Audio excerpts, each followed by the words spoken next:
The December wind howled through Ash Hollow like a wounded animal, carrying with it the bite of Nebraska winter and the promise of harder days ahead. Clara Whitmore pulled her woolen shawl tighter as she stood at the frosted window of the one-room schoolhouse, watching the last of her students disappear into the swirling snow, their small forms bent against the wind, lunch pails clutched in mittened hands, eager to reach the warmth of home before the storm worsened. She remained at the window long after they'd gone, her reflection staring back from the glass, a woman of 28 whose beauty had been sharpened rather than softened by prairie life. Dark hair pulled severely back, gray eyes that held no warmth, lips pressed into a line that rarely curved into a smile. The townspeople called her Miss Ice behind closed doors, though none dared speak it to her face. The schoolhouse door rattled in its frame as she moved to her desk, gathering the slate boards and worn primers. Everything in its place, everything proper and correct, just as she'd lived these past 3 years since arriving in Ash Hollow. The children learned their letters and numbers, minded their manners, and went home knowing that Miss Whitmore expected nothing less than perfection. It was better this way. Distance meant safety. Coldness meant survival. Outside, Main Street had turned to a river of mud and slush.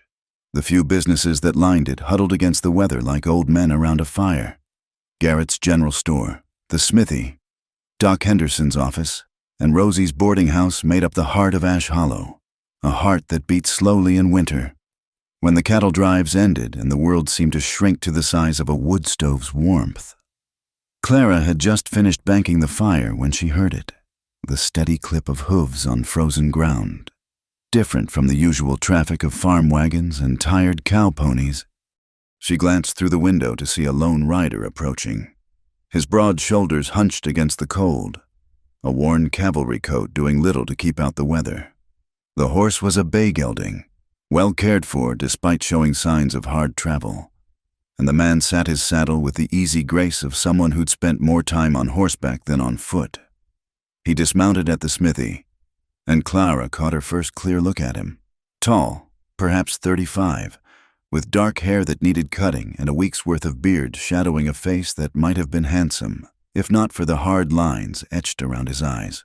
Those eyes, even from a distance, she could see they held the kind of weariness that came from seeing too much and forgetting too little. The stranger led his horse into the warmth of the smithy, and Clara turned away. Drifters came through Ash Hollow regularly enough, men running from something or toward nothing, and they rarely stayed long. She had no interest in another lost soul looking for redemption in a place that barely had enough hope for its permanent residents.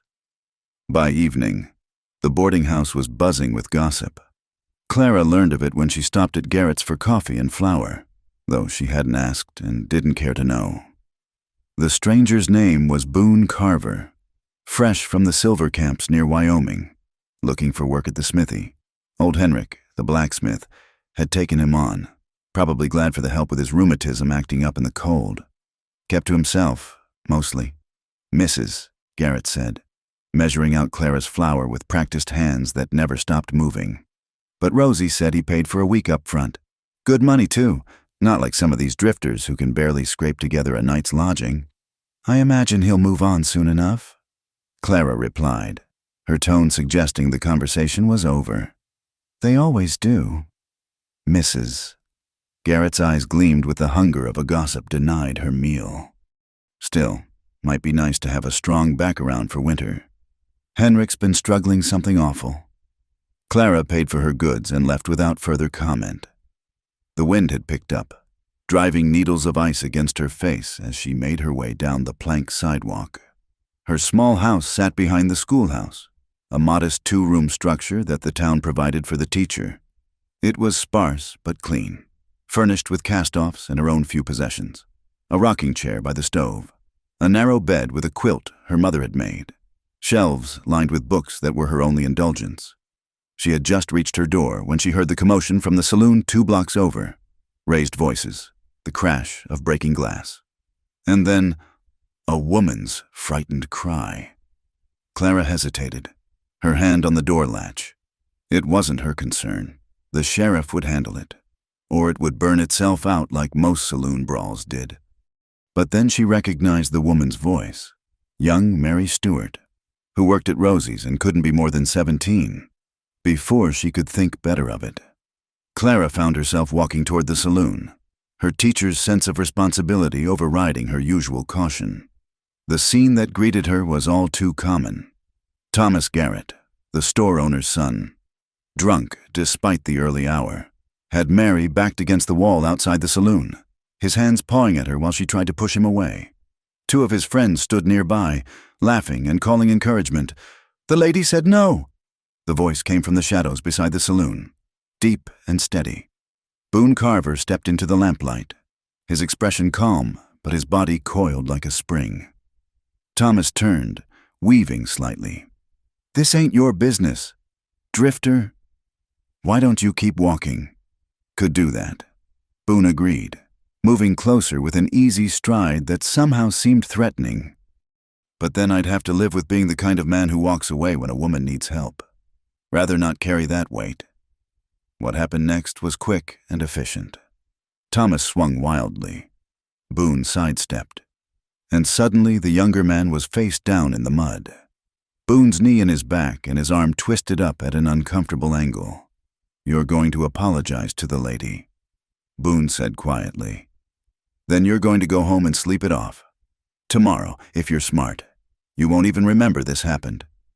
Clara watched from the boardwalk as Thomas mumbled an apology and stumbled off with his friends.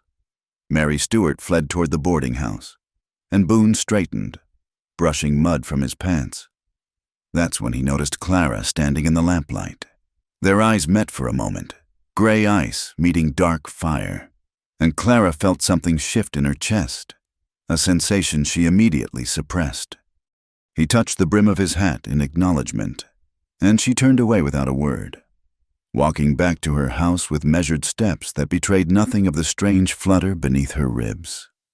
Inside, she lit her lamp and tried to settle into her evening routine, preparing a simple supper, reading by the stove, getting ready for the next day's lessons. But her mind kept returning to that moment in the street, the quiet authority in the stranger's voice, the way he'd handled violence with such controlled precision. She'd seen men fight before, too many times, but there had been something different about Boone Carver. He hadn't fought for pleasure or pride.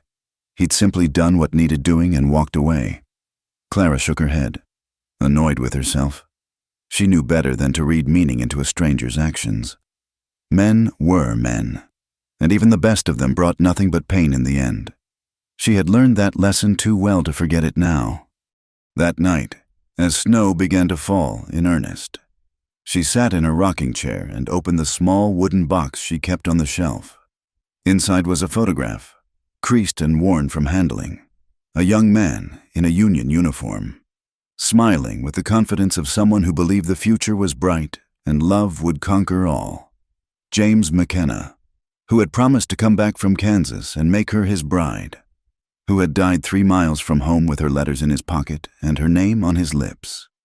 Clara studied the photograph as she did every night, then carefully returned it to the box. The past was the past, frozen and unchangeable as winter ice. She had built her life around that truth, constructed walls of propriety and distance that kept her safe from feeling too much, wanting too much, hoping for things that would never come. Tomorrow, she would teach her students as always. The stranger would work at the smithy, the town would gossip, and life would continue in its careful pattern. That was enough. It had to be. But as she prepared for bed, Clara found herself standing at the window once more, looking out at the swirling snow. In the distance, she could see the faint glow from the smithy where someone was working late, the ring of hammer on anvil carrying faintly through the storm. She wondered if it was him, this Boone Carver with his tired eyes and steady hands, working through the night with whatever ghosts drove him. She pulled the curtain closed and turned away. Some fires were better left untended, some ice better left unmelted. Clara Whitmore had learned to live in the cold, and she would not, could not, let some drifter with a cavalry coat and a hero's timing change that now. The wind howled on, and Ash Hollow settled into another long winter night, unaware that fate had already begun to crack the ice around its schoolteacher's carefully guarded heart. The blizzard struck without warning 3 days later, turning the world white and violent in the span of an hour. Clara had just finished the geography lesson when the wind suddenly screamed against the schoolhouse walls, rattling the windows with such force that little Emma Patterson began to cry. "Everyone stay calm," Clara said, though her own heart quickened as she looked outside. The snow fell so thick she couldn't see the nearest building.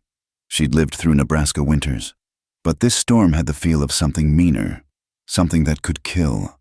By 3 o'clock, it was clear none of the children could make it home. Clara did a quick count, 12 students, ages 6 to 14, now stranded with her. She had enough firewood for perhaps the night if she was careful, but the stove was already struggling against the cold seeping through the walls. Miss Whitmore, Samuel Morrison, one of her older students, stood by the window. "There's someone coming." Through the swirling white, Clara could barely make out a figure leading a horse loaded with wood. The door burst open, bringing a blast of snow and cold, and Boone Carver stumbled in, ice crystals clinging to his beard. "Saw the storm coming," he said without preamble, already stacking wood by the stove. "Figured you'd need this. Henrik sent me with blankets, too." He produced a bundle from beneath his coat. Wool blankets that smelled of horses and smoke but would keep the children warm. Clara found herself momentarily speechless. Thank you, Mr. Carver." He glanced at the children huddled near the stove, their faces pinched with cold and worry. "Got more wood on the horse? I'll bring it in." "You can't go back out in that," Clara protested. He gave her a look that might have been amused. "Lady, I've ridden through worse than this, though I appreciate the concern." Before she could respond, he was back out the door. 3 trips later, they had enough wood to last 2 days. Boone stood by the stove, melting the ice from his coat, while the children stared at him with the fascination reserved for strangers who appeared like heroes in stories. "You play any songs on that, Mr.?" Young Timothy Olson pointed to the battered guitar case Boone had brought in with the last load. "Some," Boone allowed. "Play something," several children chorused. "That's not necessary," Clara interjected. "Mr. Carver has done enough. Cold as it is, music might warm things up a bit," Boone said, meeting her eyes. His lips quirked in what might have been a smile. "Cold like this, even ice needs to thaw." Clara felt heat rise in her cheeks at his words, but the children were already pleading. She gave a curt nod, settling herself at her desk to sort through primers she didn't need to sort. Boone pulled out the guitar, an old instrument with scratches and dings that spoke of miles traveled. His fingers found the strings with practiced ease, and soon the schoolhouse filled with the soft strains of Red River Valley.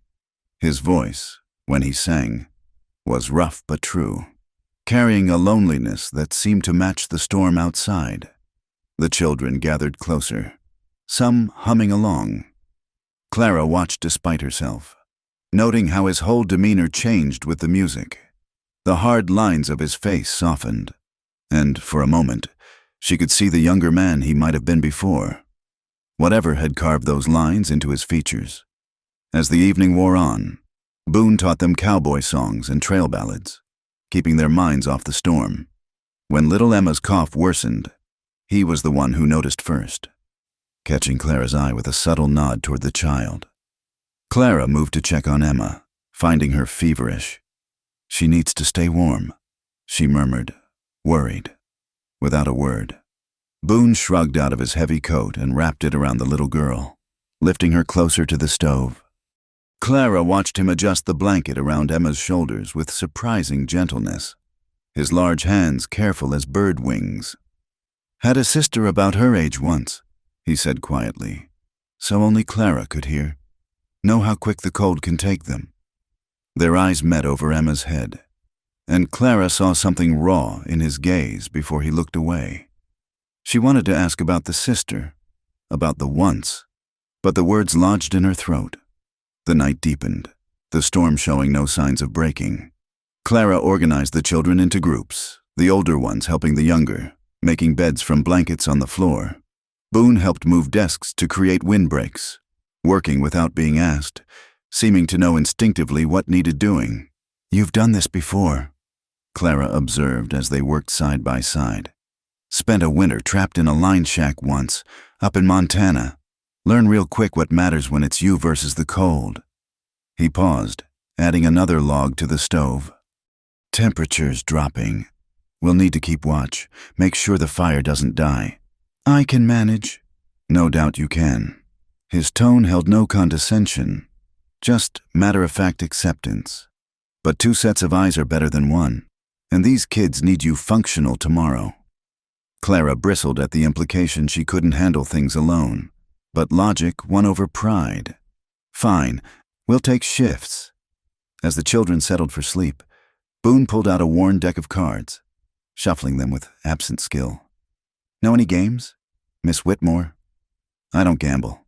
"Didn't say anything about gambling, just passing time." He dealt out a hand of solitaire. "Though I'd wager you know more than you let on, about cards, about a lot of things." Clara didn't respond, checking on each child instead, adjusting blankets, feeling foreheads. When she finally sat near the stove, Boone had put away the cards and was staring into the fire. "Emma's going to be fine," he said. "Fever's already breaking." "How do you know?" "Experience." He leaned back, the firelight throwing shadows across his face. "That sister I mentioned nursed her through worse. This one's a fighter, like her." Clara found herself asking, "What happened to her? Your sister?" The silence stretched so long she thought he wouldn't answer. Then, "Quantrill's raiders burned our farm in Kansas. Her inside it. I was away, fighting for the Union. Got back too late." The words were flat, emotionless, but Clara heard the weight they carried. She knew about Quantrill, about the brutality of the border wars. Her own James had died in one of those senseless skirmishes, though she didn't say so. "I'm sorry," she offered instead. He shrugged. "War takes what it wants. Can't change it, can't fix it, can only keep moving." They sat in companionable silence, the fire crackling between them. Clara found herself stealing glances at him. This contradiction of a man, rough and gentle, broken and strong, running from the past while helping strangers in the present. "Why did you really bring the wood?" she asked suddenly. Boone looked at her, seeming to weigh his answer. "Because I saw the storm coming, and I knew you'd need it. That's all." A ghost of a smile touched his lips. "That's not enough." Clara looked away, unsettled by the warmth in her chest. "I suppose it is." The night wore on. They took turns tending the fire, Boone insisting she sleep during his watch. Clara dozed fitfully in her chair, waking once to find he'd covered her with his coat. She started to protest, but he was across the room, checking on Emma. And the coat smelled of leather and wood smoke and something indefinably male that made her pull it closer despite herself. Morning came pale and quiet, the storm finally exhausted. Parents began arriving as soon as the snow stopped, grateful and effusive in their thanks. Clara stood in the doorway, accepting their gratitude while Boone helped children find their belongings. "That's quite a man you've got there." "Mrs.," Morrison said, nodding toward Boone. "Not many would risk themselves in that storm." We're not," Clara stammered, heat flooding her face. "Mrs." Morrison smiled knowingly. "Of course, dear, still, nice to see someone looking after you for a change." When the last child left, Clara turned to find Boone packing up his guitar. "Thank you," she said formally. "For everything." He paused, looking at her with those dark eyes that seemed to see too much. "You did good with them. They trust you." "It's my job." "No." He shook his head. "It's more than that. You care, even when you're trying not to." The observation hit too close to home. Clara stiffened. "You don't know me, Mr. Carver." "Maybe not." He shouldered the guitar case. "But I know what it looks like when someone's built walls so high they can't remember why they started building them." He moved toward the door, then stopped. "That fire needs banking. Want me to—" "I can manage," Clara said quickly. needing him gone, needing space to breathe without feeling like he was seeing straight through her careful facade. He nodded, understanding in his eyes. "Take care, Miss Whitmore." After he left, Clara stood in the empty schoolhouse, still wrapped in his coat. She should have been relieved to have her space back, her orderly world restored. Instead, she felt the cold more keenly than before, as if his presence had been keeping it at bay. She folded his coat carefully, telling herself she'd return it tomorrow. Telling herself the warmth she felt was just from the garment, not from the memory of him singing lullabies to scared children, or the gentle way he'd tended Emma, or the pain in his voice when he spoke of his sister. Clara Whitmore had spent 3 years keeping the world at arm's length, freezing out any possibility of hurt or disappointment. But as she banked the fire and prepared for the day ahead, she couldn't shake the feeling that something had shifted in the night, some small crack in the ice she'd worked so hard to maintain. It was dangerous, this warmth. She knew better than to let it grow, but as she caught sight of Boone through the window, helping Henrik clear snow from the smithy roof, she found herself holding his coat just a moment longer than necessary, breathing in the scent of winter storms and the man who'd weathered them. The gossip started small. Whispers exchanged over bolts of calico at Garrett's store, murmurs between women at the weekly sewing circle. Clara pretended not to notice, but in a town the size of Ash Hollow, secrets had nowhere to hide. Saw them leaving the schoolhouse together near dark. Mrs. Henderson mentioned to Mrs. Garrett, loud enough for Clara to hear as she selected thread. "During the storm, of course." "Mrs." Garrett replied, though her tone suggested she found the clarification unnecessary. "Still, people will talk." Clara kept her expression neutral, paid for her purchases, and left without acknowledging she'd heard. But the words followed her home like shadows, darkening her mood. 3 weeks had passed since the blizzard, and while she'd maintained proper distance from Boone Carver, returning his coat through Henrik rather than directly, the town seemed determined to link their names.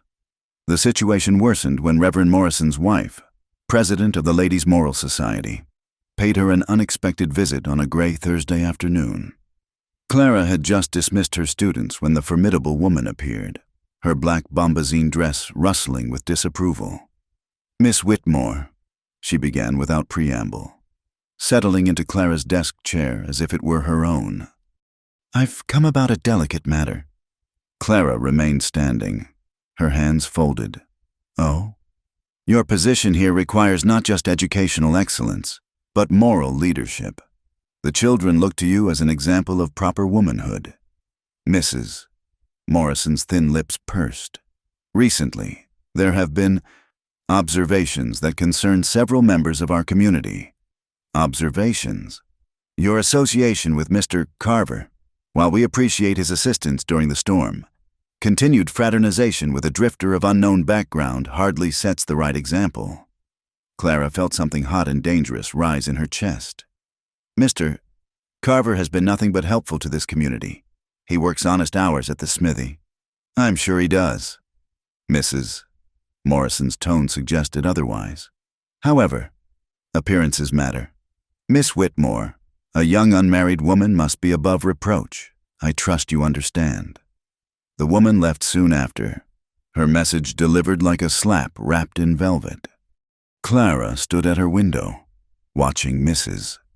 Morrison's rigid figure disappear down the street, and felt the walls of her carefully constructed life pressing closer.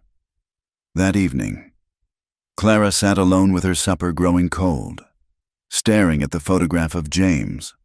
For the first time in months, she truly looked at it, at the young man's confident smile, the optimistic eyes that had never seen her age into someone hard and distant.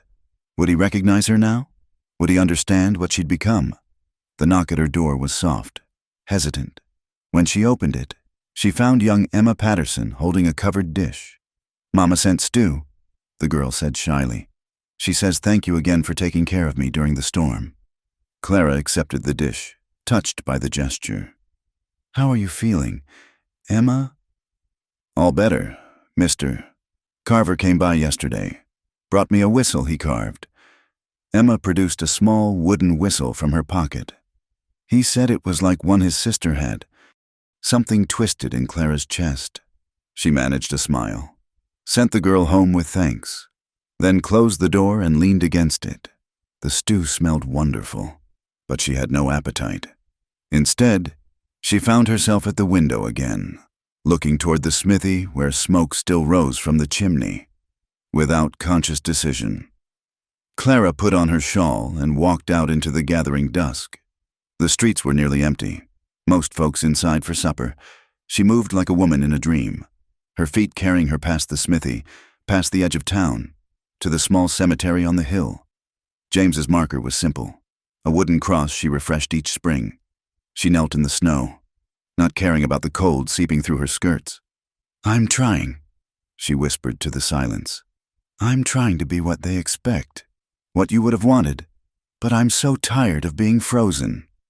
The tears came then, hot and sudden.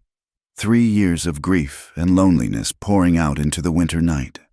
She cried for James, for the life they'd never have, for the woman she'd been before loss taught her to stop feeling. She cried until she was empty, hollow as a reed in the wind. "Miss Whitmore?" Clara's head snapped up. Boone stood a few feet away, his expression unreadable in the fading light. Shame flooded through her. To be found like this, vulnerable and broken. She struggled to stand, her cold-numbed legs unsteady. He stepped forward, offering his hand. After a moment's hesitation, she took it, letting him pull her to her feet. His hand was warm, calloused, steady. "I wasn't following you," he said quietly. "I come here sometimes. My sister. I like to think she'd appreciate the view." Clara realized she'd never asked where his sister was buried. "She's here." "No." His voice was soft. "Nothing left to bury, but—" He gestured to the rolling prairie beyond the cemetery.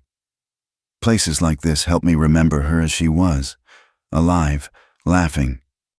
They stood in silence. Two people carrying different griefs in the same winter night. Finally, Boone spoke again. He was lucky, having someone who still mourns him. Clara looked at James's marker. "He was my fiancé, died 3 days before our wedding. I'm sorry. Everyone's sorry." The bitterness in her voice surprised her. Sorry doesn't bring them back. Sorry doesn't warm a cold bed or fill an empty house. Sorry doesn't stop people from looking at you with pity until you learn to freeze it all out just to survive their kindness. She expected him to recoil from her harsh words, but Boone just nodded.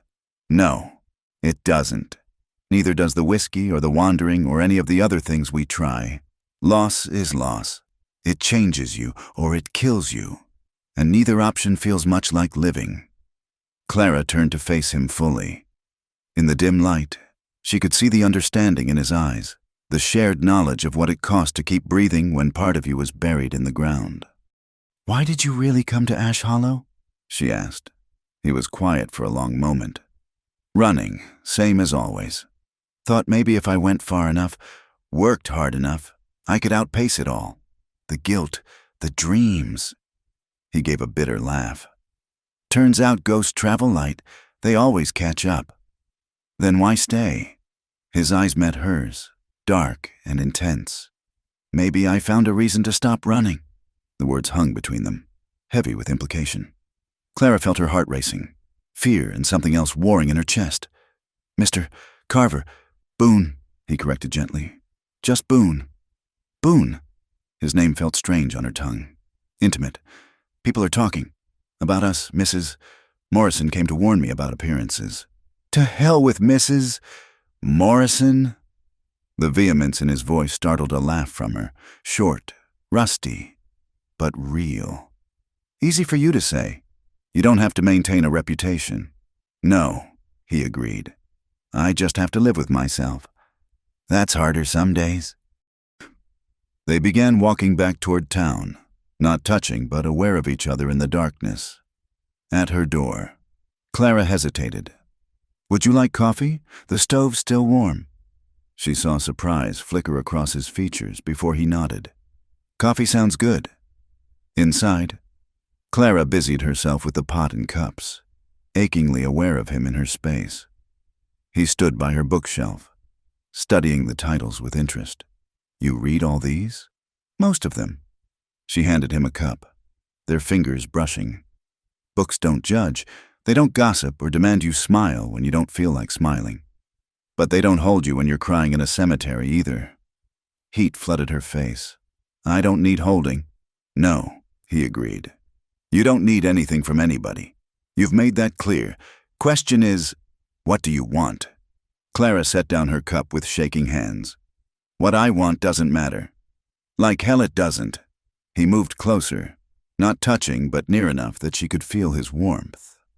"You think freezing yourself keeps you safe, but all it does is make you alone. I know because I've tried it. Doesn't work." "And what would you have me do?" The words came out sharp, defensive. "Throw propriety to the wind? Give the town more to whisper about?" "I'd have you live," he said simply. "I'd have you choose something besides safety for once." Clara felt tears threatening again. Anger and longing twisted together. "You don't understand." "I understand fine." His voice was rough now, emotional. "I understand being so scared of losing again that you won't even try. I understand telling yourself that cold is better than feeling. But Clara," her name on his lips made her shiver, "we're not dead yet, much as we might act like it." She looked up at him then, really looked, and saw her own struggle reflected in his face. Slowly, as if moving through water, she reached up and touched his cheek, feeling the roughness of stubble, the warmth of living skin. "I don't know how to thaw," she whispered. His hand covered hers, pressing it against his face. "Then let me be the fire you melt for." The words broke something in her. She swayed toward him, and he caught her, held her as she shook with sobs that had nothing to do with grief and everything to do with the terrifying possibility of hope. When the storm passed, she pulled back, embarrassed. "I'm sorry." "Don't." He cupped her face gently. "Don't apologize for being human." He kissed her then, soft and careful, as if she might shatter. Clara felt herself responding despite every warning in her head, her hands clutching his shirt, anchoring herself to his solid warmth. When they broke apart, both breathing hard, reality crashed back. "You should go," she said, though her hands still gripped his shirt. "I should," he agreed, making no move to leave. Finally, she stepped back, wrapping her arms around herself. "Please." Boone studied her for a long moment, then nodded. "Good night, Clara." After he left, Clara stood in her empty house, still feeling the phantom warmth of his touch. She looked at James's photograph on the shelf, then deliberately turned it face down. The past was the past. For the first time in 3 years, she wanted to face forward, but wanting and doing were different things, and as she prepared for bed, Clara felt the familiar walls trying to rebuild themselves, protection against a hope too fragile to trust. Outside, snow began to fall again, soft and silent, covering the tracks they'd made to the cemetery and back, as if the night's revelations could be erased as easily as footprints in snow. Clara woke before dawn with Boone's kiss still burning on her lips and shame flooding through her veins. What had she done? In the harsh light of morning, her moment of weakness seemed unforgivable. She dressed with shaking hands, pulling her hair back more severely than usual, as if she could restrain her wayward emotions with pins and propriety. The schoolhouse felt different as she prepared for the day's lessons. Every corner held the ghost of that storm night, Boone's coat around Emma, his rough voice singing cowboy ballads, the way he'd looked at her across the flames. She attacked the blackboard with unnecessary vigor, writing out arithmetic problems until her fingers ached from gripping the chalk. Her students noticed the change immediately. Clara's usual cool composure had sharpened into something brittle, her corrections harsher, her patience worn thin. When Samuel Morrison asked if she was feeling well, she snapped at him to mind his studies, then immediately regretted it at the hurt in his eyes. By afternoon, she could barely concentrate. Through the window, she caught glimpses of the smithy, heard the distant ring of hammer on anvil. Each sound was a reminder. each curl of smoke a accusation. She'd let him in, let him see her weakness, let him touch her, and now she couldn't take it back. When the students finally filed out, Clara remained at her desk, staring at nothing. She didn't hear the door open, didn't notice anyone had entered until Mary Stewart cleared her throat. "Miss Whitmore, are you all right?" Clara looked up at the girl she'd inadvertently helped save from Thomas Garrett's unwanted advances. Mary's young face showed genuine concern. "I'm fine," Clara said automatically. Mary fidgeted with her shawl. "I wanted to thank you for that night, and Mr. Carver too, but—" She trailed off, blushing. "There's nothing to thank me for." "There is—" Mary stepped closer. "You came when you heard trouble. Most folks would have just stayed inside, stayed safe, but you came." Clara felt something twist in her chest. "Anyone would have—" "No," Mary interrupted gently. "They wouldn't. You're different, Miss Whitmore. You care, even when you pretend you don't." She smiled shyly. "Mr. Carver sees it too, the way he looks at you." "That's enough." Clara's voice came out sharper than intended. "Mr. Carver and I are merely acquaintances." Mary's expression suggested she wasn't fooled, but she bobbed a curtsy and left. Clara put her head in her hands, fighting the urge to cry. Everyone could see it. Whatever this was between her and Boone, it was visible, obvious, dangerous. She left the schoolhouse late, taking the long way home to avoid passing the smithy, but fate, it seemed, had other plans. Boone was at the general store, loading supplies onto a wagon.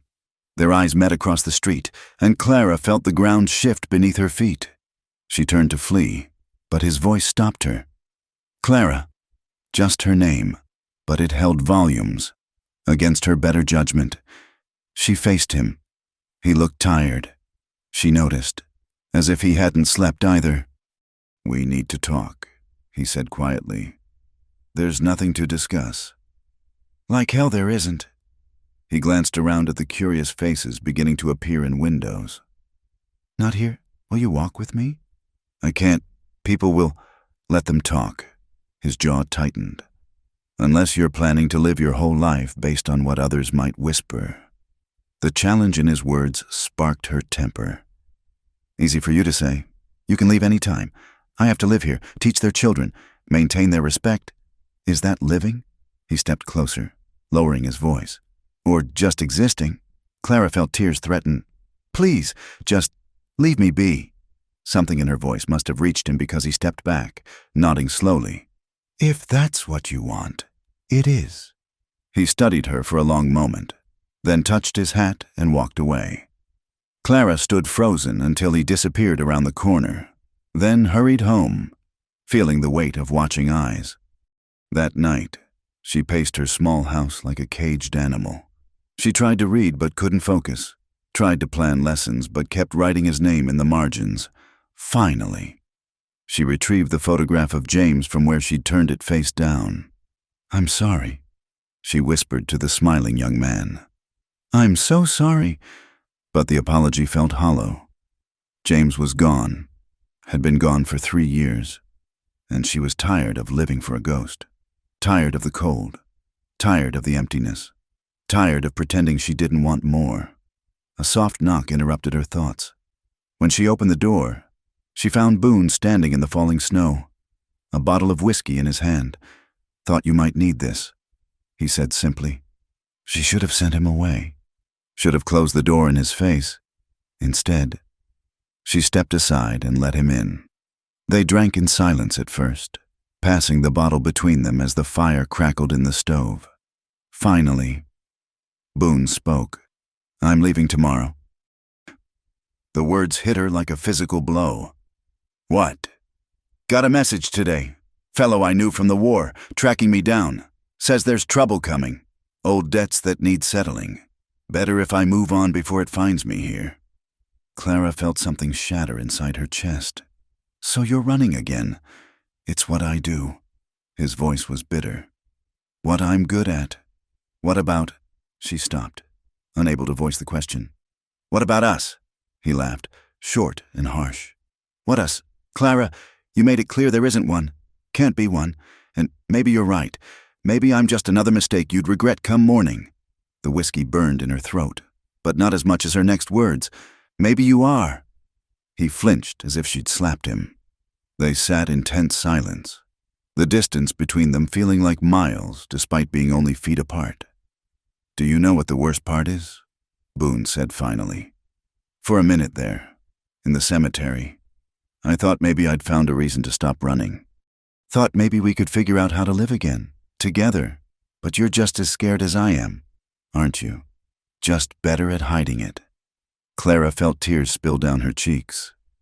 I don't know how to be any other way anymore. I know. His voice gentled. Neither do I. That's why I have to go. Before I hurt you worse than leaving Will. He stood to go, and Clara found herself on her feet, catching his arm. Boone, wait. He turned, and she saw her own pain reflected in his eyes. Without thinking, she pulled him down and kissed him, pouring all her confusion and longing and fear into the connection. He responded instantly, crushing her against him as if he could hold hard enough to keep them both from drowning. They tumbled toward her narrow bed, hands desperate, seeking skin and warmth and something to hold on to in the darkness. Clara had never known such need, such hunger for another person's touch. Every caress burned away another layer of ice. Every whispered endearment cracked another wall she'd built. Afterward, they lay entwined, breathing hard, the reality of what they'd done settling over them like snow. Clara traced the scars on his chest, bullet wounds, knife marks, the physical map of a violent life. Tell me, she whispered. So he did. Told her about the war, about finding his family's farm burned, his sister's body, about the rage that followed, the men he'd killed in cold revenge, the bottle he'd crawled into trying to forget, about the years of drifting, working when he could, fighting when he couldn't avoid it, always moving before anyone could get too close. I've got blood on my hands, Clara, more than war can excuse. That fellow tracking me, I know what he wants. There's men who think I owe them for things I did, and maybe they're right. Clara listened, holding him tighter with each revelation. When he finished, she told him about James, about planning their whole life together, about the morning she'd gotten word he was dead, about the months that followed, the well-meaning relatives trying to match her with other men, the move to Ash Hollow to escape the pity and start over as someone new, someone who didn't need anyone. We're a pair, aren't we? Boone said softly. Two people frozen by the past, thawing each other out just enough to remember how much it hurts to feel. Is that what this is? Just thawing? He turned to look at her, his hand cupping her face. No, this is me falling in love with you, which is why I have to go. I won't bring my trouble to your door. What if I said I don't care about the trouble? Then I'd say you're lying. You care about everything too much, your students, your reputation, doing what's right. It's who you are, and I won't be the one to destroy that. They held each other as dawn approached, neither sleeping, both memorizing the feeling of not being alone. When the first light touched the window, Boone rose and dressed in silence. At the door, he turned back. That night in the storm, when I said you were cold as ice. Yes? I was wrong. You're not ice. Clara, you're a banked fire, just waiting for the right breath of air to blaze again. Don't let it die out. Promise me. She couldn't speak past the tears, could only nod. He kissed her once more, gentle and final, then walked out into the winter morning. Clara stood at the window, watching him disappear into the swirling snow, taking with him the first warmth she'd felt in 3 years.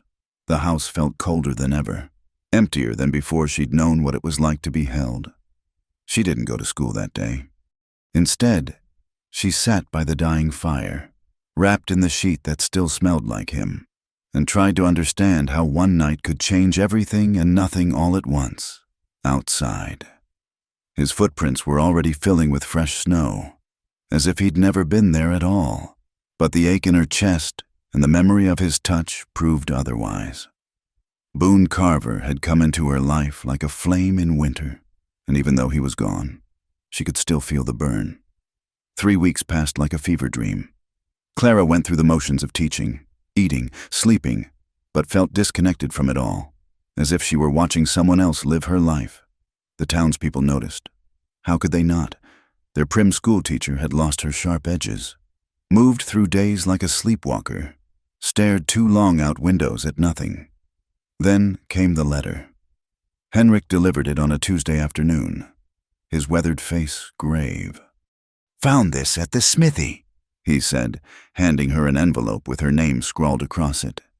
"Thought you should have it." Clara waited until he left before opening it with trembling fingers.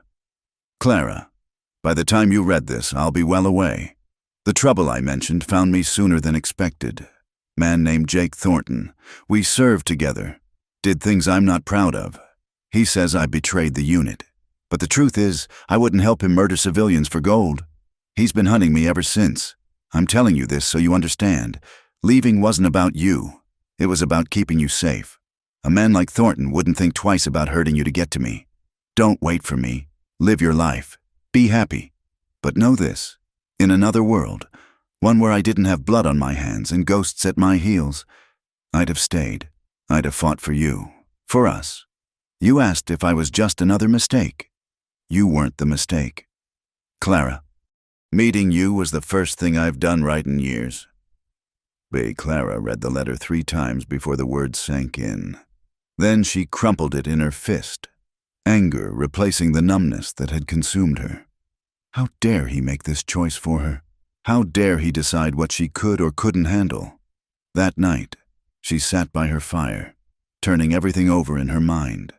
She thought about safety, about the comfortable cage she'd built for herself here. Thought about James, about loss, about the cost of loving someone. And slowly, like ice beginning to crack in spring, she felt something shift inside her. The next morning, she taught with a focus that surprised her students. During arithmetic, little Emma raised her hand. "Miss Whitmore, if you have 12 of something and you give it all away, what do you have left?" "Nothing," Clara answered automatically. "But what if what you get back is worth more than what you gave?" Clara paused, looking at the earnest young face. Then perhaps it wasn't really giving it away, was it? Perhaps it was an investment. That afternoon, she found Mary Stewart at the boarding house and asked about Boone's departure. Mary, grateful for any chance to help, told her what she'd overheard, that he'd headed northwest, toward the Wyoming territory, trying to lead his pursuer away from town. "He seemed so sad," Mary added softly, "like a man who'd lost everything." Clara made her decision then, swift and certain as a hawk's dive. She had savings, not much, but enough. She had skills that would travel, and she had something she'd thought lost forever, the courage to choose love over safety. It took her 2 days to settle her affairs. She wrote a letter of resignation, arranged for Mrs. Henderson to take over the school temporarily, and packed her few belongings. The townspeople were scandalized. Of course, Mrs. Morrison came calling, full of dire warnings about reputation and propriety. "You're throwing away everything for a drifter," she declared. "Have you lost your mind?" "No," Clara replied calmly, folding her mother's quilt into her travel bag. "I've found it." She left on a Thursday morning, hiring Tom Wheeler to drive her to the nearest stage stop. As they pulled away from Ash Hollow, Clara didn't look back. She'd spent 3 years looking backward. It was time to face forward. The search proved harder than she'd expected. Boone had been careful, leaving little trail, but Clara was nothing if not persistent. At each town, she asked at the smithies, the saloons, the boarding houses. She learned to read the signs, fresh horseshoes at a forge, a bartender's recognition when she described him, a hotel register signed with initials instead of a full name. In Ogallala, she found someone who'd seen him. Tall fellow, dark hair, looked like trouble. The stable hand nodded. "Yeah, he was here, but so was another man, asking the same questions you are. Mean-looking sort with a scar across his throat. Thornton." Clara felt her blood chill but pushed on. The trail led northwest, as Mary had said, through small towns and smaller settlements, across plains that stretched endlessly under winter skies. Clara learned to sleep in stage stations, to eat whatever was offered without complaint, to ignore the stares of those who wondered what a proper woman was doing traveling alone. In a nameless town on the Wyoming border, she finally caught up. She heard the gunshot first, sharp and final in the cold air. Then shouts, people running. Clara hitched up her skirts and ran toward the commotion, her heart hammering. In the street outside a rundown saloon, two men faced each other. One was Boone, blood seeping through his shirt at the shoulder. The other was a scarred man who could only be Thornton, his gun still smoking. Should have helped me when you had the chance. Thornton snarled. Could have been rich. Instead, you chose to play hero. Boone's gun hand was steady despite his wound. I chose not to be a murderer. There's a difference. Not from where I'm standing. Thornton raised his gun again. Clara didn't think. She stepped out from the gathering crowd. Boone! His head turned at her voice, eyes widening in shock. Clara, no! The moment's distraction was all Thornton needed. His gun swung toward her, seeing an easier target, a way to hurt Boone worse than any bullet. But Boone was already moving. His shot caught Thornton's center mass, dropping him before he could fire. The scarred man fell, his gun spinning away in the dirt. Boone rushed to Clara, gripping her arms. What are you doing here? How did you... Are you insane? Probably, she admitted, then saw how badly he was bleeding. You're hurt. I'm fine, but his legs gave out, and she caught him, both of them sinking to their knees in the muddy street. The crowd parted for a man with a medical bag, the town doctor, drawn by the gunfire. As he worked on Boone's shoulder, Clara held his hand, ignoring the blood, the stares, everything but the man before her. You came, Boone said wonderingly. You actually came after me. You left, she replied. Did you really think I'd just accept that? After everything, I was trying to protect you. I don't need protecting. I need you. The words came out fierce, undeniable. I've been protected for 3 years, safe and cold and alone. I don't want safe anymore. I want alive. I want you. The doctor interrupted to say the wound was clean, would heal with care. Clara helped Boone to the boarding house, bullied the proprietress into giving them a room, and set about nursing him with the same determined efficiency she'd once applied to teaching. That night, as fever fought with healing in his body, Clara sat beside the bed, holding his hand. Still think I'm just ice? She asked softly. Boone's eyes opened, focused on her with effort. Never just ice. Always knew there was fire underneath. Just took the right spark. His fingers tightened on hers. Clara, when Thornton turned that gun on you... Shh, it's over now. No, listen. When I saw him aim at you, I knew I'd rather die than let anything happen to you. Knew that running was just another kind of dying. Slower, maybe, but just as final. Clara leaned down and kissed him, gentle on his fevered lips. Then stop running. Both of us. Stop running and start living. He pulled her down beside him on the narrow bed, holding her with his good arm. Here? In this nowhere town? Anywhere. Nowhere. Everywhere. I don't care, as long as we're together. They talked through the night, making plans. Maybe California, where the past mattered less than the future. Maybe Oregon, where land was cheap and people minded their own business. Somewhere they could build something new, without the weight of who they'd been. I'm not an easy man, Boone warned. I have nightmares, dark moods, days when the ghosts are louder than the living. And I'm not an easy woman, Clara countered. I'm stubborn, too quick to build walls, too slow to trust. We'll have to be patient with each other. I can be patient. He traced her face with his fingertips, as if memorizing it by touch. I love you. Clara Whitmore, ice and fire and everything in between. And I love you, Boone Carver, ghosts and scars and all. Outside, snow began to fall, blanketing the ugly little town in pristine white, but inside, wrapped in each other's arms. Clara and Boone had found warmth enough to last through any winter. They'd chosen love over safety, connection over isolation. and in that choosing, found themselves truly alive for the first time in years. The past would always be with them. James, Boone's sister, the war, the losses that had shaped them. But it no longer owned them. They owned themselves and each other, and the future that stretched ahead like an unwritten page. Clara dozed against Boone's good shoulder, feeling his heartbeat strong and steady beneath her palm. Tomorrow would bring challenges. Certainly, there would be those who judged, those who whispered, those who couldn't understand how two damaged people could make each other whole. But tonight, in this moment, none of that mattered. What mattered was the choice they'd made, to stop running, stop hiding, stop letting fear disguise itself as wisdom. No more ice, Clara murmured, half asleep. No more running, Boone agreed, pressing a kiss to her hair. And in a boarding house room in a nowhere town, two hearts that had forgotten how to hope began to remember, warming each other through the long winter night. They returned to Ash Hollow in early March, when the snow was melting and the first hints of green showed in the sheltered places. Clara had sent word ahead, and Henrik met them at the edge of town with a wagon. "Good to see you both," the old blacksmith said simply. But his eyes were warm as he helped them load their few belongings. "Town's been talking." "Of course. Let them talk," Clara said, surprising herself with how little she cared. Boone's hand found hers, and she squeezed it, drawing strength from the connection. The reception in town was mixed, as expected. Some, like the Pattersons and Mary Stewart, welcomed them warmly.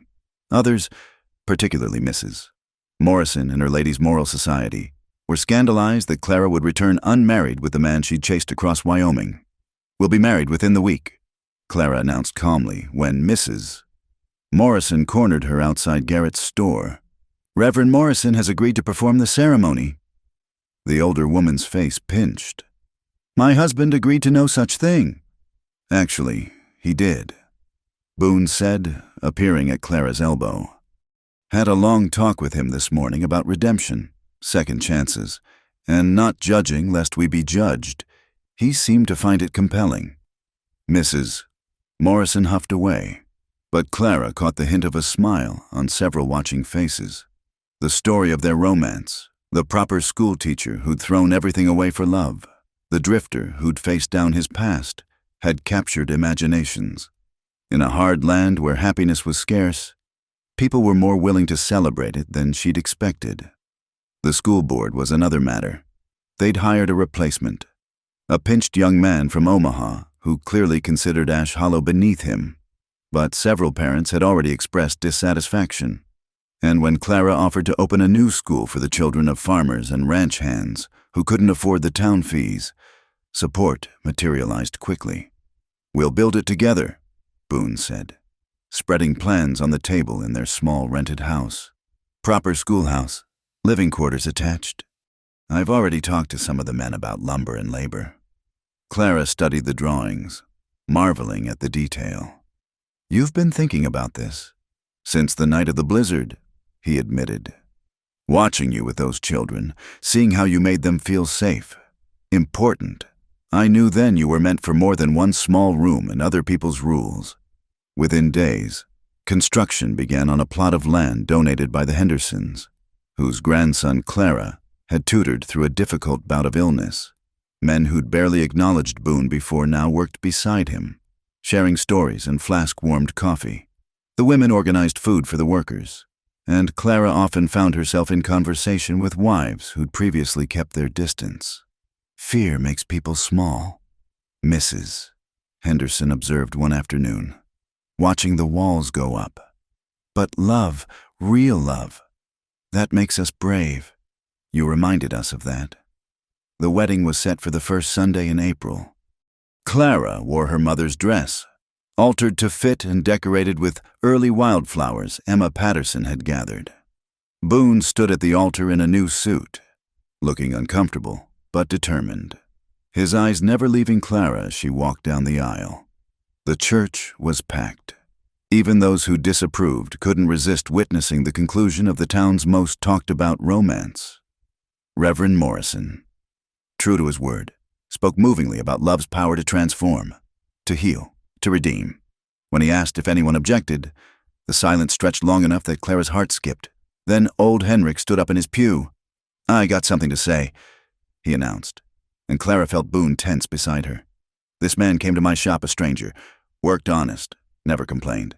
This woman taught our children with patience and skill. They've both made mistakes, same as all of us. But they chose each other, chose love over fear, and that takes courage. Anyone objects to that can answer to me." He sat down to scattered applause, and Reverend Morrison hurried through the rest of the ceremony. When Boone kissed Clara, it was tender and thorough, a promise sealed before God and town alike. The celebration afterward spilled from the church into the street. Tables appeared laden with food. Someone brought out a fiddle, and soon half the town was dancing in the spring afternoon. Clara watched it all with wonder, Boone's arm around her waist. "No regrets?" he asked quietly. "None," she assured him, then laughed as Emma Patterson tugged at her skirts, demanding a dance with the new Mrs. Carver. As evening approached, they slipped away to their house, their home now, with curtains Clara had sewn and furniture Boone had built. The marriage bed was narrow but sufficient, and they came together with a tenderness born of understanding, of shared pain transformed into shared joy. "My wife," Boone murmured against her throat, as if testing the words. "My husband," Clara replied, running her fingers through his hair, marveling that she had the right. They made love slowly, savoring the knowledge that this wasn't stolen time, wasn't a single night before parting. This was the beginning of all their nights, all their mornings, all their seasons together. Later, as they lay entwined, Boone spoke into the darkness. "I dream about them less now.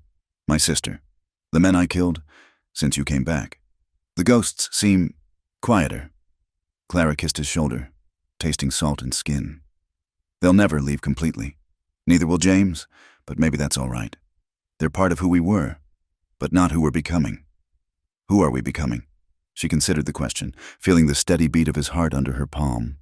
"I think we're becoming the people they would have wanted us to be. Happy, whole, alive." The next weeks passed in a blur of activity. The new school rose from the prairie, larger than the town school, with windows facing east to catch morning light. Clara organized curriculum while Boone built desks and shelves, their work punctuated by stolen kisses and shared laughter. The first students arrived in May, children from outlying farms, many who'd never had formal schooling. Clara's heart swelled watching Boone help a shy boy with his letters, patient and encouraging. He discovered a gift for teaching too, especially with the children who struggled. "You're good with them," she told him one evening as they closed up the school. "They remind me of her," he said simply. "Anna, my sister. Every child I help learn. It's like—" He trailed off. But Clara understood. Redemption came in many forms. One hot afternoon in July, Clara felt the world spin as she stood from her desk. Boone caught her before she fell, concern sharp in his eyes. "I'm fine," she insisted, but her pallor said otherwise. Doc Henderson confirmed what Clara had begun to suspect. "About 3 months along, I'd say, congratulations." Boone's face went through a series of expressions: shock, fear, wonder, and finally a joy so profound it took Clara's breath away. He pulled her close, burying his face in her hair. "A baby," he whispered. "Our baby. You're not scared?" "Terrified," he admitted, pulling back to look at her. "But the good kind of terrified, the kind that means something matters too much to lose." They told the town gradually, enjoying the surprise on faces as the news spread. Mrs. Morrison, of all people, was the first to bring baby clothes, handmade and beautiful. "I was wrong about you both," she said stiffly. "Pride is a difficult thing to swallow, but necessary sometimes. You'll be good parents." As summer turned to autumn, Clara grew round with child while the school flourished. They'd hired an assistant teacher for when her time came, a young woman from Denver with progressive ideas that would have scandalized the old Clara but delighted the new one. One evening, as they sat on their porch watching the sunset paint the prairie gold. Boone played his guitar while Clara graded papers. The baby kicked, and she gasped, pressing Boone's hand to her belly so he could feel it too. "Strong," he said with pride. "Like the mother." "Stubborn, you mean?" Clara corrected, but she was smiling. "That too." He set aside the guitar and pulled her close. "Thank you." "For what?" "For coming after me, for not letting me run, for choosing us when it would have been easier to stay safe." He kissed her temple. "For melting." Clara turned in his arms, framing his face with her hands. "Thank you for being the fire I melted for showing me that living is worth more than just surviving." They sat in comfortable silence, watching night creep across the land. Inside Clara, new life grew, nurtured by love that had survived loss, overcome fear, and chosen hope. The school stood nearby, ready for tomorrow's lessons. The town that had once whispered now smiled when they passed. It wasn't the life Clara had planned, that careful, cold existence she'd mapped out in her grief. It was messier, more challenging, infinitely more uncertain, but it was also warm and real and full of possibility. "What are you thinking?" Boone asked, feeling her contemplative mood. "That I'm glad," she said simply. "Glad for the blizzard that brought you to my door. Glad for the courage to follow when you left. Glad for every choice that led us here. Even the hard ones, especially those." She laced her fingers through his. "The hard choices taught us we're strong enough for this. Strong enough for whatever comes next." As if in agreement, the baby kicked again, and they laughed together in the gathering darkness. Somewhere in the distance, a coyote called to its mate, and the answer came swift and sure across the prairie. Clara understood that call now, the need for connection, for another soul to share the journey. She'd found hers in a drifter with scarred hands and a gentle heart, just as he'd found his in a schoolteacher with walls of ice hiding a core of flame. Together, they'd built something neither could have imagined alone. A life, a love, a future bright with promise. The stars appeared one by one in the vast Nebraska sky, and Clara made no wish upon them. She had everything she needed right here, in this moment, in these arms that held her like she was precious beyond words. Tomorrow would bring new challenges, new joys, new lessons to learn and teach. But tonight, she was simply grateful for the journey that had brought them from ice and isolation to this warm, perfect now. Spring arrived with unusual warmth that year, melting the last stubborn patches of snow and bringing the prairie to vibrant life. Clara stood in the schoolyard, one hand resting on her swollen belly, watching the children play during their lunch recess. The peach tree they'd planted the previous fall was showing its first delicate blossoms, white petals that reminded her of new beginnings. "Mrs. Carver?" Young Timothy Olson ran up, his face flushed with excitement. "Pa says the baby might come any day now. Is it true?" Clara smiled, ruffling his hair. "Soon, Timothy, very soon." The past months had transformed not just her body, but the entire rhythm of their lives.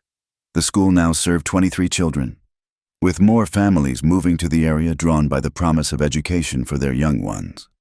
Boone had added a workshop beside the school where he taught older boys carpentry and metalwork, skills that would serve them well in the expanding frontier.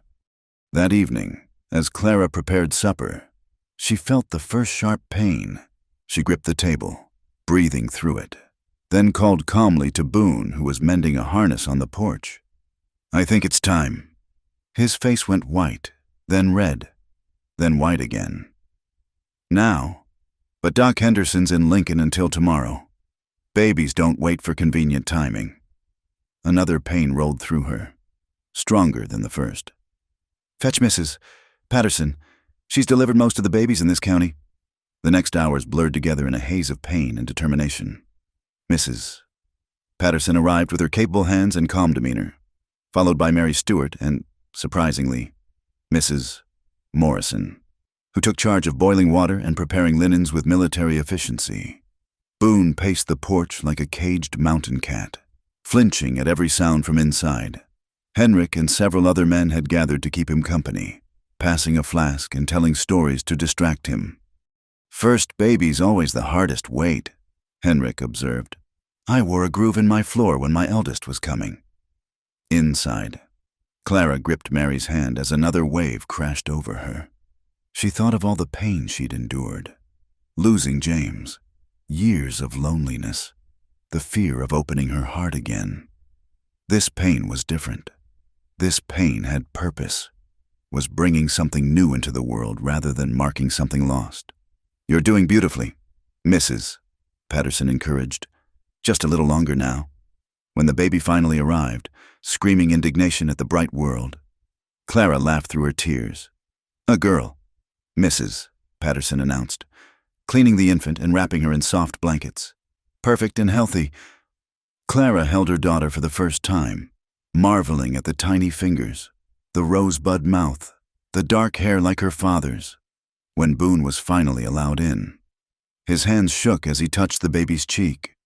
She's so small, he whispered, awe and terror warring in his voice. She's strong, Clara corrected, watching their daughter grip Boone's finger with surprising force. What shall we call her?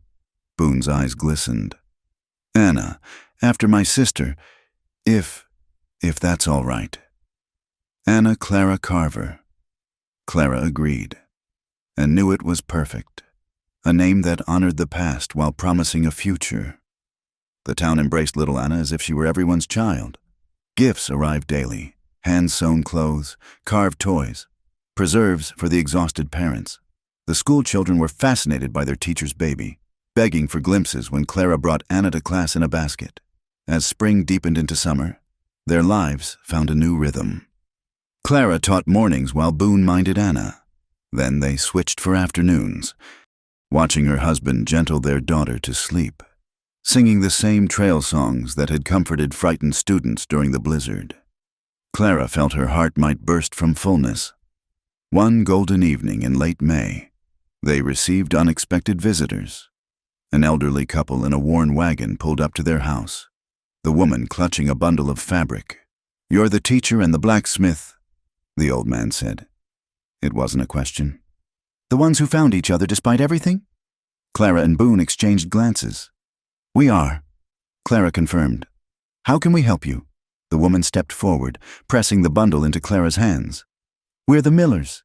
Been married 43 years come July. Heard your story from our nephew in town. She unwrapped the fabric to reveal 2 simple gold bands. These were ours. We want you to have them. We couldn't, Boone started, but Mr. Miller raised a gnarled hand. You could and you will. See, we lost our son in the war. Spent years barely speaking, blaming each other, blaming God. Nearly broke us. He looked at his wife with such tenderness that Clara's throat tightened. Then we heard about you two, how you chose love over fear, how you fought for each other instead of letting the past win. Mrs. Miller nodded, tears streaming down her weathered cheeks. Made us remember what matters, made us find our way back to each other. These rings, they're not much, but they've held strong through everything. Like to think they'll do the same for you. That evening, in a simple ceremony with only Anna as witness, Clara and Boone exchanged the worn gold bands. They'd already made their vows before God and town, but this felt different, private, profound. A promise strengthened by another couple's journey through darkness back to light. With this ring, Boone said softly, sliding the band onto Clara's finger, I give you my past healed, my present complete, and my future bright with hope. Clara repeated the gesture, her voice steady despite her tears. With this ring, I give you my walls torn down, my heart wide open, and my love that grows stronger with each passing day. Baby Anna gurgled from her cradle, and they laughed, including her in their embrace. Outside, fireflies began their evening dance, points of light in the gathering dusk. Later, as they sat on the porch with Anna sleeping between them, Clara studied the ring on her finger. Such a simple thing, yet it carried the weight of decades of love, of storms weathered and joys shared. Do you think we'll make it 43 years? She asked. Boone lifted her hand and kissed the ring. I think we've already faced the worst. Loss, loneliness, the fear of trying again. Everything else is just life, and we'll face it together." A shooting star streaked across the sky, but Clara didn't make a wish. Like the night before, she had everything she needed. The schoolhouse stood ready for tomorrow's lessons. Their daughter slept peacefully. Her husband's hand held hers with the same steady strength that had pulled her from her knees in a cemetery, that had built a new life from the ashes of old pain. "I love you," she said, words that had once frozen in her throat now flowing as easily as water. "And I love you," he replied. "My fire, my thaw, my reason to stop running." The prairie wind carried the scent of blooming things, of earth warming and life returning. It whispered through the peach tree's branches, setting the white blossoms dancing like snow that brought joy instead of cold.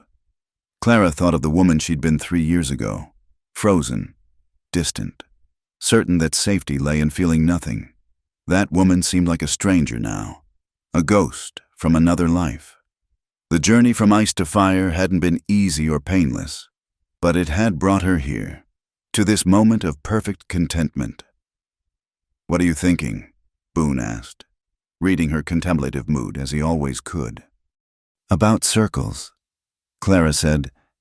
"How sometimes you have to go all the way around, through winter and storms and loss, to find your way back to spring." And was it worth it? The journey? Clara looked at him, this man who'd arrived in a blizzard and taught her to burn again. Looked at their daughter, promise of future springs. Looked at the rings that bound them, tested gold carrying forward love's endurance.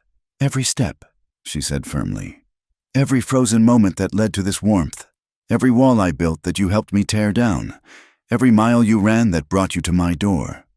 Boone pulled her closer, and they sat in peaceful silence as night settled over the prairie. Tomorrow would bring new challenges. Anna's first fever, students struggling with lessons, the endless work of building a life together. There would be disagreements and difficult days, times when the ghosts grew loud again, when old fears tried to resurface.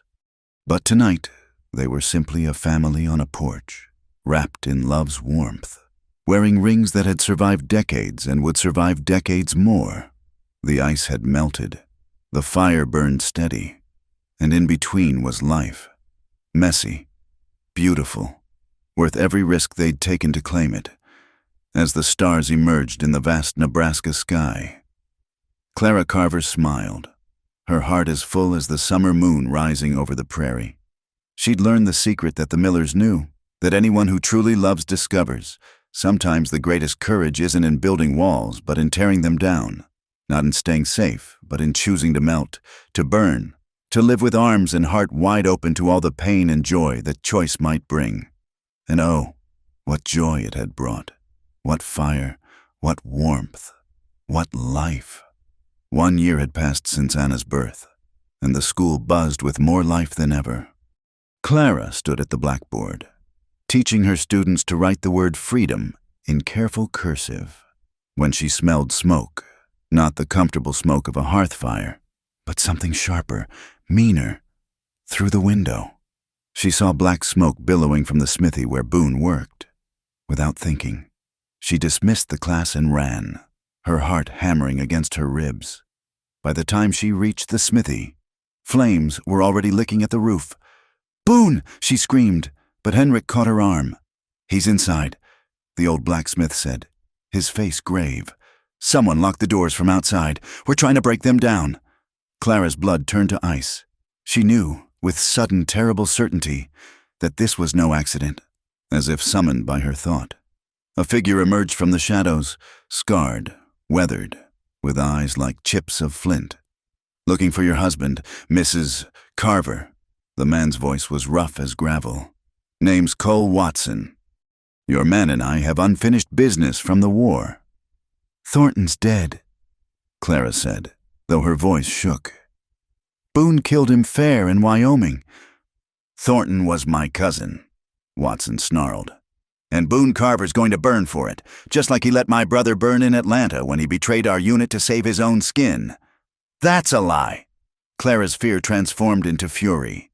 Boone would never— A crash interrupted her as the men finally broke through the door. Smoke poured out, followed by Boone, coughing but alive, dragging an unconscious apprentice with him. His shirt was singed, his face blackened with soot, but he was whole. The moment Boone cleared the doorway, he saw Watson, and understanding dawned in his eyes. "Cole," he said wearily. "Should have known you'd come eventually." "You got my letter, then?" Watson said, hand hovering near his gun. "About how I'd make you pay for Tommy and Jake both."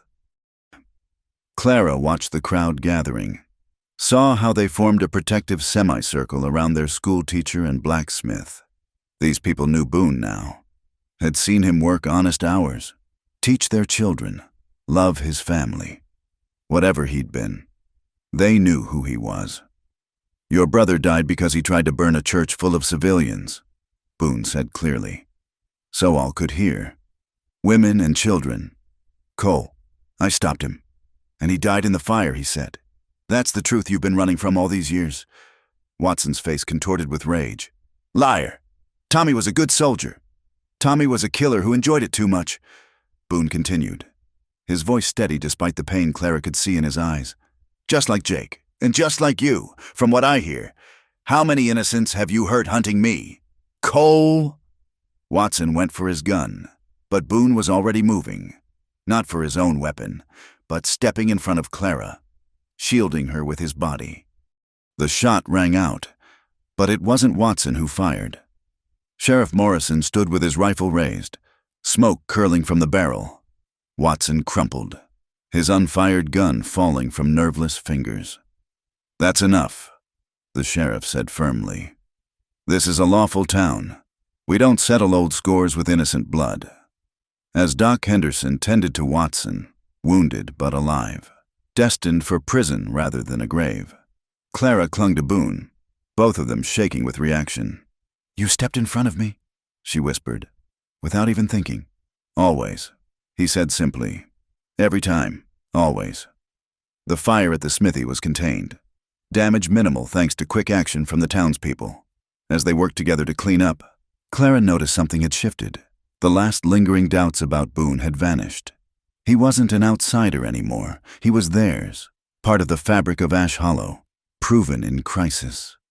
That night, after Anna was asleep and the house was quiet, Clara found Boone sitting on the porch, staring at the stars. His shoulders carried a weight she recognized. Old guilt stirred fresh.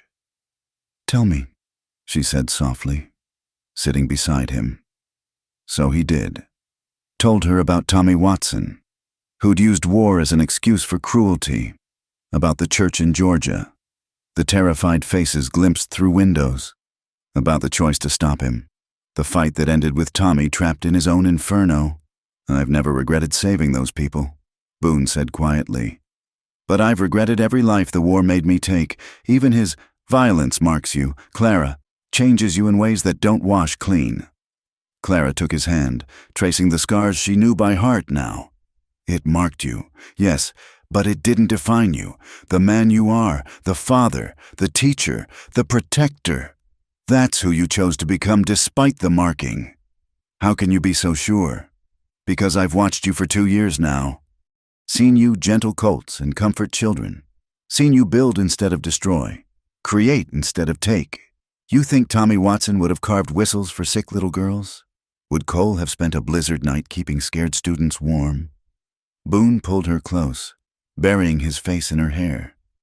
"What did I do to deserve you? You were the fire I needed," Clara said simply, "and you let me be the home you'd been searching for." They sat together as dawn approached, watching the sky lighten from black to purple to rose. The smithy stood intact, ready for another day's work. The school waited for eager voices. Anna would wake soon, demanding breakfast with imperious baby authority. "No more ghosts?" Clara asked as the first birds began their morning songs. "There are always ghosts," Boone said honestly.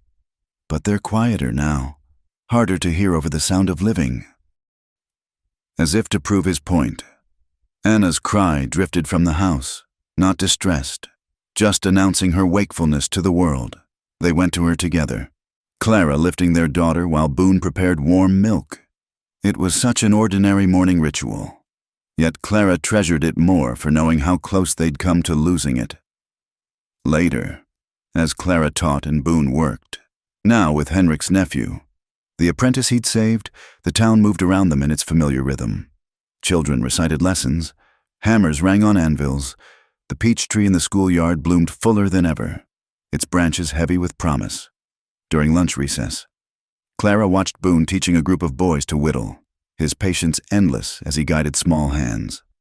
Anna toddled between them on unsteady legs, babbling her own instructions. The scene was so perfect, so far from the frozen life Clara had once accepted, that tears pricked her eyes. "Happy tears, I hope." Mary Stewart had approached, her own baby on her hip. She'd married the doctor's assistant the previous fall. "The happiest," Clara confirmed. "I was just thinking how different life is from what I expected." "Better or worse?" Clara looked at her husband lifting their daughter, his face bright with laughter as Anna grabbed his nose. Looked at her students scattered across the sunny yard, these children she'd helped learn and grow. Looked at the town that had become true home, filled with people who'd shown that communities could choose love over judgment, acceptance over fear. "Better," she said firmly. "So much better that sometimes I can barely breathe for gratitude." That afternoon, old Henrik brought something to the school, a small metal box, battered and smoke-stained. "Found this in the smithy ruins," he told Boone. "Must have fallen from your things." Boone opened it carefully, then stood very still. Inside were two items, a charred photograph of a young girl with Boone's eyes, and a small silver locket. "Anna's," he said hoarsely. "My sister's. I thought I'd lost them in Wyoming." Clara watched him trace the photograph with one finger, saw the old pain surface, and then, miraculously, ease. "She would have loved this," he said, looking around the schoolyard. "All these children learning, playing. She always said the world needed more reasons to smile. Then we'll give it those reasons." Clara promised, "Every day, with every child we teach, every life we touch, for her, for James, for everyone who didn't get the chance."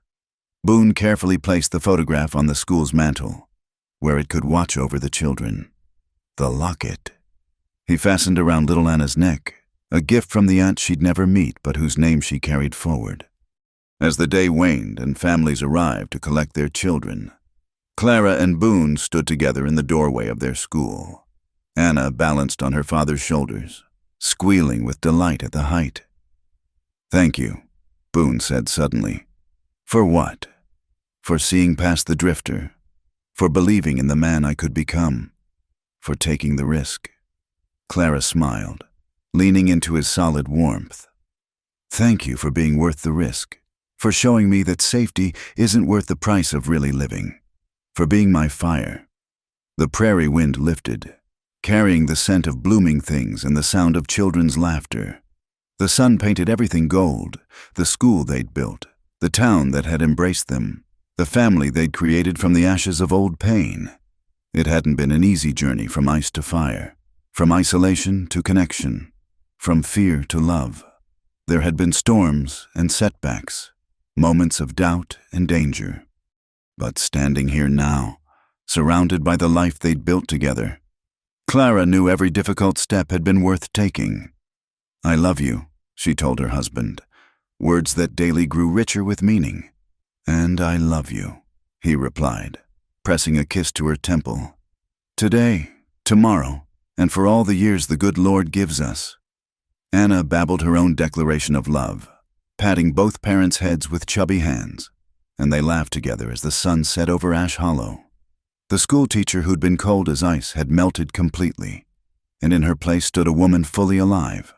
Wife, mother, teacher, and living proof that sometimes the greatest courage is in choosing to thaw, to trust, to love without reservation.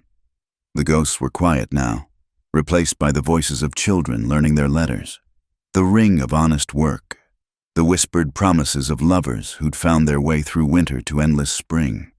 And in a little Nebraska town, Under a vast prairie sky, the fire burned on, steady, warm, and bright enough to light the way for other frozen hearts still hoping to melt. Thank you for joining us around the campfire for this tale of love and redemption in the Old West. Where are you listening to this story from? Drop a comment below and let's connect across the miles, just like Clara and Boone connected across their fears. If you enjoyed this journey from ice to fire, please subscribe to Wild West Campfire for more stories that warm the heart and stir the soul. Share your thoughts. What touched you most about Clara and Boone's story? Until next time, partners, keep your fires burning bright.